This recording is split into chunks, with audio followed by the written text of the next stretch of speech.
हरिवंश पुराण पंचम अध्याय के अंतर्गत वैशंपायन जी कहते हैं, जन्मेजय, वसुदेव जी ने प्रसव से पहले ही रोहिणी को ब्रज में भेज दिया था।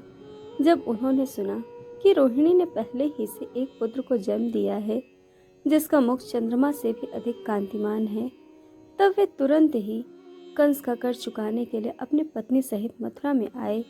नंद गोप के पास जाकर मंगलमयी वाणी में बोले, मित्र, तुम इन यशोदा जी के साथ ही शीघ्र ही ब्रज को लौट आओ।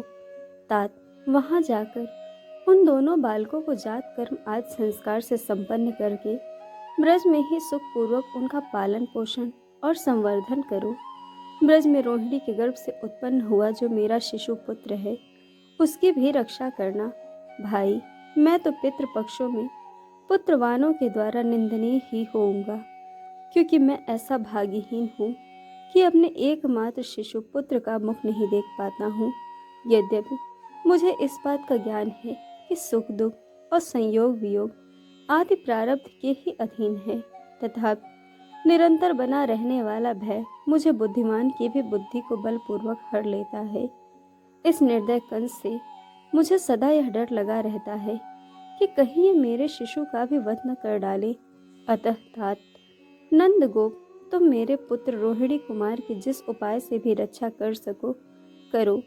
बालद्रोहियों के स्वरूप का यथावद्रूह से विचार करके जैसे बने उसके जीवन की रक्षा करो, क्योंकि जगत में बहुत से ऐसे विघ्न खड़े हुए हैं जो बालकों को त्रास दे रहे हैं। मेरा वह पुत्र बड़ा है और तुम्हारा यह बालक छोटा। तुम इसे इन दोनों को ही सुखपूर्वक समान दृष्टि से देखो। जैसे इनके नाम एक से हैं, उसी तरह इन पर तुम्हारा वात्सल्य भी एक सा ही होना चाहिए।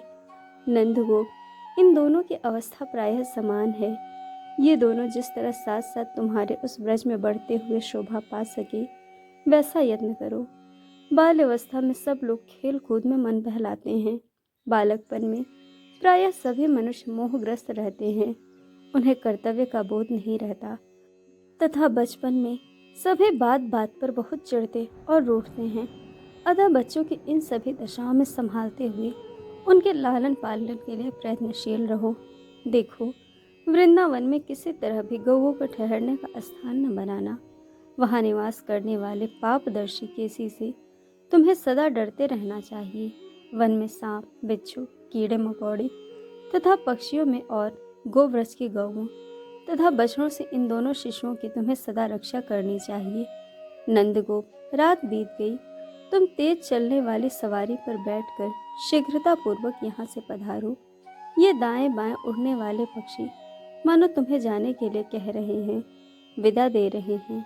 महात्मा वसुदेव के द्वारा किसी गुप्त रहस्य का ज्ञान करा दिए जाने पर नंद बाबा यशोदा जी के साथ प्रसन्नता पूर्वक सवारी पर बैठे। तदनंतर सदा सावधान रहने वाले परम बुद्धिमान नारद जी ने छोटे छोटे बालक जिसे कंधे पर ढो सके ऐसे शिविका में अपने शयन करने योग्य शिशु को सुला दिया। फिर यमुना जी के किनारे किनारे जाने वाले ऐसे एकांत मार्ग से वे चले जहाँ जल की बहुतायत थी और ठंडी ठंडी हवा चल रही थी। गोवर्धन के निकटवर्ती शुभ प्रदेशों में पहुंचकर उन्होंने गौओं का ब्रज देखा जो यमुना जी के तट से जुड़ा हुआ था और शीतल वायु उनकी सेवा करती थी। विशेष प्रकार की बोली बोलने वाले शिकारी जीवों के रहने से उस प्रदेश की रमणीयता बढ़ गई थी। वहाँ लता और वल्लरियों से लिपटे हुए बड़े बड़े वृक्ष शोभा पा रहे थे। घास चरती और थनों से दूध झरती हुए गौओं से वह स्थान अलंकृत था। वहाँ गौओं के चरने फिरने के लिए समभूमि थी, विषम नहीं। जलाशयों में उतरने के लिए जो मार्ग थे वे भी सम ही थे। बैलों या सांडों के कंधे के टक्कर से तथा उनके सींगों की रगड़ से वहाँ कई वृक्ष घिसे हुए दिखाई देते थे।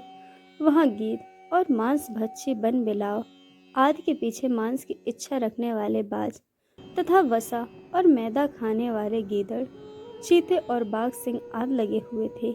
इन सब के द्वारा वह प्रदेश घिरा हुआ था। सिंहों के दहाड़ने से वहाँ का वन प्रांत गूंजता रहता था। नाना प्रकार के पक्षी वहाँ सब ओर व्याप्त थे। उस ब्रज में जो वृक्ष में फल लगे थे वे बड़े स्वादिष्ट थे। वहाँ घास पात और लता बेलों की बहुलता थी। इस प्रकार वह गोब्रज गौओं के रंभाने के शब्द से मुखरित था। गोप गंगनाओं से घिरा हुआ वह भूभाग बड़ा रमणीय दिखाई देता था। बछड़ों के बोलने से वहां का स्थान सब ओर से गूंजता रहता था। छकड़ों की गोलाकार श्रेणियों से वहां का भूभाग बहुत विशाल जान पड़ता था। वहां चारों ओर कांटों के बाड़ लगे थे। सीमाओं पर जंगल के घिरे हुए बड़े बड़े वृक्ष गए थे। बछड़ों के लिए गाड़े गए खूंटों और बांधने की रस्सियों से उस ब्रज की बड़ी शोभा हो रही थी। वहां धरती पर सब ओर सूखे कंडे के ढेर पड़े थे। कुटी और मठ और चटाइयों अथवा तृण समूह से छाए गए थे। कुशलता पूर्वक घूमने फिरने के लिए वहां बहुत से स्थान थे।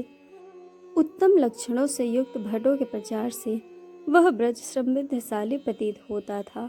वह भूभाग हष्टपुष्ट मनुष्यों से भरा था। वहां मोटी और पतली रस्सियों की बहुतायत थी। दूध दही मथने के समय जो शब्द प्रकट होता है वह वहां सब ओर फैला हुआ था। वहां तक बहने के लिए बहुत सी नालियां बनी थी। दही के ऊपर जो सारभा होता है उससे वहां की मिट्टी गीली हो रही थी। मथानी चलाने के समय गोपियों के हाथ के कंगन खनखनाते रहते थे। उनकी मधुर झनकार वहां सब ओर गूंजती रहती थी। उस ब्रज में काक बच्च धारण करने वाले बालक खेल रहे थे। ग्वालों के अखाड़ों से वहां का भूभाग भरा था। गौओं के बाड़ों के दरवाजे पर काठ के कुंडे लगे हुए थे। बीच में गौओं के ठहरने, विश्राम करने आदि के लिए पर्याप्त स्थान था। ऐसी गौशालों से वह ब्रज भरा हुआ था। आग पर खौलाए जाते हुए घृत की मनोरम गंध से वहां की वायु सुवासित हो रही थी। नीली पीली साड़ियों में सुशोभित तरुणी स्त्रियां उस ब्रज को अलंकृत किए हुई थीं। वन के फलों का कर्णभूषण धारण किए बहुत सी गोप कन्याएं वहां सिर पर घड़े लिए आती जाती थीं। उनके स्तनों के अग्रभाग चोली से बंधे थे और उन पर आंचल पड़ा हुआ था।